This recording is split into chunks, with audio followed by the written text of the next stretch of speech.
guys, welcome back to my channel. I'm so glad you're here, and if you're new, welcome. I'm excited you found us.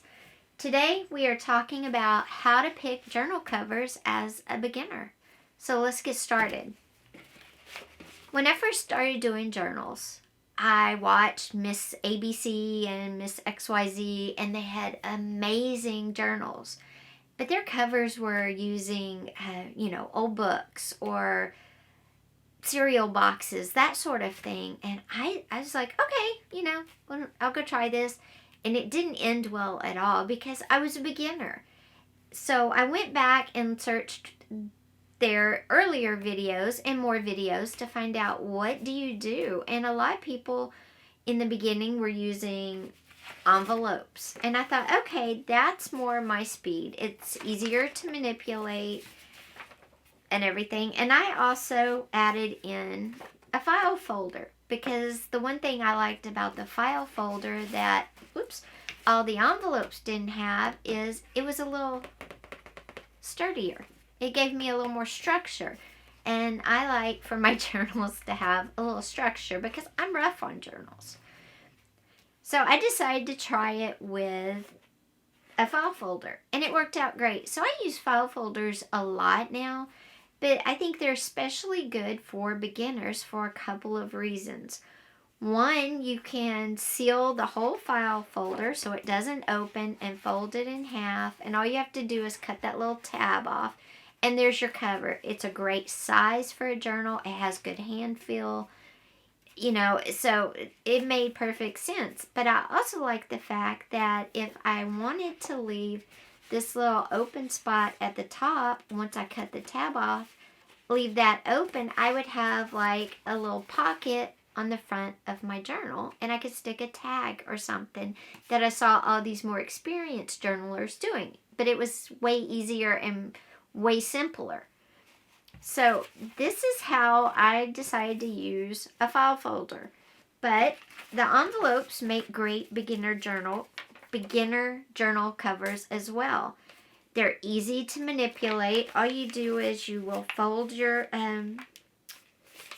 envelope flap down, and if you want to leave it open, you can. If you don't, you don't have to.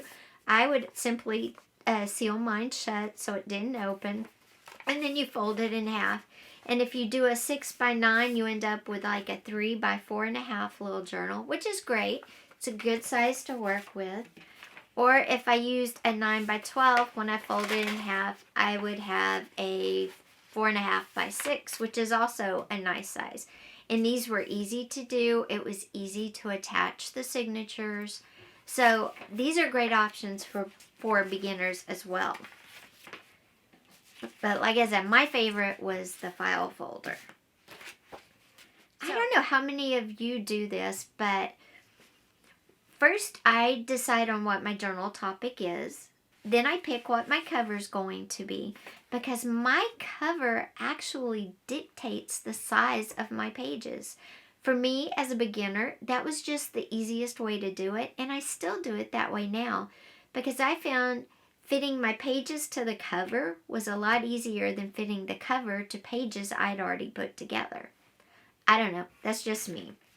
So once I decided on my cover, which one I liked best for my project at the time, and I'll be honest, 99% of the time, I picked a file folder. The rest, I picked the envelopes. I would go ahead and decorate my cover, because as a beginner, again, in my mind, my cover was dictating, well, it was a representation of what I had decided I wanted my journal to be about, and it was easier to fit the inside to the cover than the cover to what I would put together. I don't know. That's my brain in the beginning, and that's kind of how it still works. So for a beginner using a file folder, it's really simple. You can seal the edges all around shut if you want to. Seal the one side up until that little curvature right here. And then seal this side up until, you get to that little tiny indentation on the front right there. You seal it there, and then when you fold it, after You seal it, and then you come back and you just cut the tab even with the rest of the file folder. So let me do that. So I'll just line it up on here. Okay. Now I know the file pages are different, which is fine. They're just slightly off. You can even them out totally if you want, but you don't have to. Okay.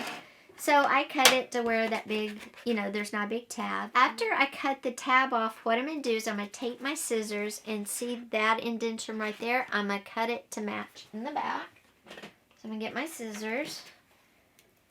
And at this point, first, all right. After you cut that tab off, what I'm going to do is, again, put the file folder in the the paper cutter, and I'm going to cut off that little bit of extra file folder that's popped up, and so the two sides will be even. Okay. Now, if you notice, they're even. There's not a little part that's bigger, and now I'm going to take my scissors and cut out this so I have this indentation on this side as well. So all you do is follow the file folder, take your scissors and cut it. And then I'm going to do this little dip at the side here too, because this gives me now where I'm going to sew, okay? I'm going to sew everywhere but this part right here to this little indentation. This will stay open. When I fold it, after I sew it or glue it, whatever your choice is,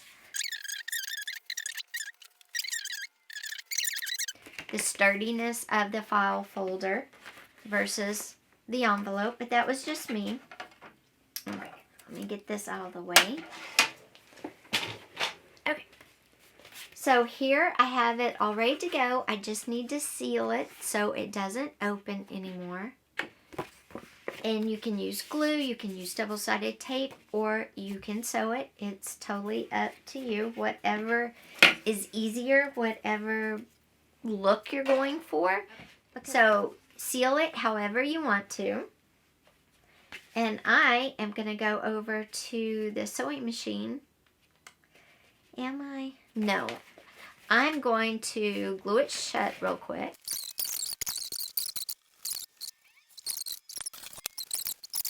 Okay, while that dries, let's talk about decorating our covers. Okay, I look at 3 things when I go to decorate my color. 1, what is the subject of the journal? 2, who is it for?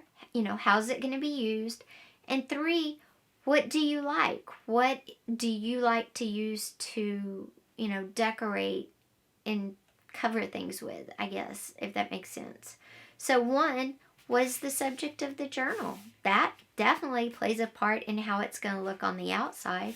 Because 1, if you have a bunch of journals and you want to be able to look at a journal and know from the outside cover, oh, that's my blank journal that I use for that's my sewing journal that I use to write down measurements and patterns and example and stuff like that. Or maybe that's my car service journal. I had the oil changed here. I had the tires rotated here. Just some examples. Okay. 2, who's it for? How is it going to be used? Are they going to use it every single day? Or is it going to be something that they sit on a shelf? Is it going to be a memory journal where they put things in it, then it just sits and isn't open very much? Or is it going to be something that somebody's constantly opening and closing? This will dictate the cover, what you put on the outside, because you don't want to put fabric and light colors on a journal that you're going to be opening and closing all the time. These are 3 good rules to think about and follow, and I'll list them below for you. What do you decorate a journal with? This was another huge question as a beginner. And like I said before, what are your strong suits? What do you like? Because if you like painting, then use paint. If you like collage, use collage. If you like sewing, use fabric and paper. Do a mixture. Do whatever you like. Whatever your favorite creative medium is to work in, use it. It doesn't have to be out of your comfort zone unless you want it to be. And as a beginner, I think we think our journals have to look like, these over here, and we have to do things the exact same way, and we don't. So anyway, let's go ahead. I thought I would go ahead and show you too, if you were thinking about using a small envelope, and if you've never used one before, a simple way to do it. And what I do is I take my glue again, or you can take tape or scissors, and I'm just going to glue the flap down. And this is how I would use a small envelope. So I just glued the flap down like that, and then I'm just going to fold it in half, and there you go. I have a cover for a smaller sized journal. And beginners have always asked too, okay, so I figured out my journal cover and I know what I want to make, but is the journal cover I made the right size for the topic of the journal, for the subject of the journal? And I'm going to tell you right now, if you think it's the right size, it's the right size. Trust me. Okay, for the big envelope, it has a sticky seal on it, so I just peel it off and seal it down. Super easy. There we go. Fold it in half. And there's another journal cover. So I have basically two sizes of, let's see, what was this one? It was 9 by 12, so it's like 4.5 by 6. I have two 4.5 by 6 journal covers, but they're different. This one's soft and this one's more structured. Okay? Or you have a small one. So back to what size journal cover do I use for my journal, the subject? It's totally up to you. Is the size going to hold what you want to cover in your journal? How many signatures you want? And we'll get to that in the next video. But just think about that. And, then if you think about what you want to do with your journal, it kind of dictates the size again. So just some things to keep in mind. Being a beginner is very hard, I know. And journal covers to me was like the second hardest thing. The first hardest thing was tied between coffee dyeing my paper and signatures. And we'll get to that. Signatures in the next video. The coffee staining video is up, and I will put a card above for you. I will put actually at the beginning of the video. So anyway, I hope you enjoyed this. If you did, please give it a thumbs up. And be sure and hit that subscribe button with that little bell. I have a bunch more videos planned, and I would love it if you'd be here to share them with us. Thanks. I'll see you next time. Bye.